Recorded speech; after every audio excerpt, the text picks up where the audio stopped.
ঈদকে ঘিরে জমে উঠেছে রাজশাহীর ঐতিহ্যবাহী সিল্ক নগরীর বেচাকেনা, যেখানে সকাল থেকে রাত পর্যন্ত কেনাকাটায় ব্যস্ত ক্রেতারা। তবে ব্যবসায়ীরা বলছেন, দেশে পর্যাপ্ত সুতা উৎপাদন না হওয়ায় চীন থেকে আমদানি করায় বাড়ছে উৎপাদন খরচ। আর তাই সংশ্লিষ্টদের দাবি, ঐতিহ্য ধরে রাখতে দরকার সরকারি পৃষ্ঠপোষকতা। মেহেদী হাসানের তোলা ছবিতে রাশিদুল হক রুশুর প্রতিবেদন।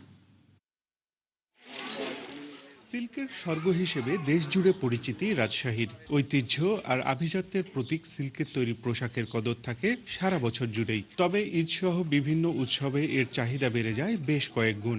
রাজশাহী যেহেতু সিল্কের জন্য বিখ্যাত, এই জন্য সিল্কের জিনিসপত্র আমরা রাজশাহীবাসী যারা আছি জেনারেলি একটু ব্যবহার করতে স্বাচ্ছন্দ্য বোধ করি। রাজশাহী সিল্ক, সফুরা সিল্ক এগুলো মূলত অনেক ভালো, তাই আমরা অনেক দূর থেকেই আসছি যে এগুলো কেনাকাটা করব বলে। সবসময় সিল্কের শাড়ি, থ্রি পিস, পাঞ্জাবির কদর থাকলেও পর্যাপ্ত সুতা উৎপাদন সংকটে এই শিল্প।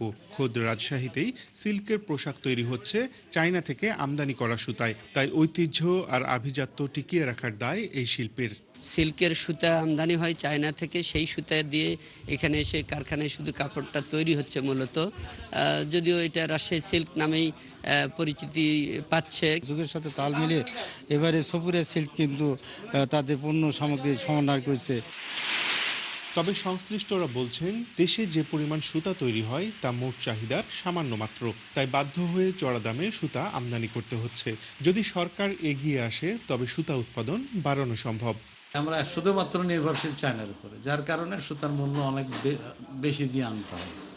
এবং আমরা আমাদের দেশে যেটা সুতা হয় সেই সুতার টেনাসিটি বা তার উৎপাদন কস্ট যেটা আমরা ধরি, আমাদের সুতার মানটা অত উন্নত মানের না। যেটা ইম্পোর্ট করি সেটাও ন্যাচারাল সিল্ক, এটা আর্টিফিশিয়াল বা কিছু না, সেম একই জিনিস। কিন্তু যেহেতু আমাদের দেশে উৎপাদন হয় কম, সেহেতু আমাদেরকে এটা ইম্পোর্ট করতে হয়। এবছর রাজশাহীর সিল্ক পল্লীর শোরুমগুলোতে সিল্কের শাড়ি বিক্রি হচ্ছে ৩ থেকে ৫০,০০০ টাকা, থ্রি পিস ৫ থেকে ১৫,০০০ টাকা ও পাঞ্জাবি বিক্রি হচ্ছে সর্বোচ্চ ২০,০০০ টাকায়। রাশিদুল হক রুশো, ৭১, রাজশাহী।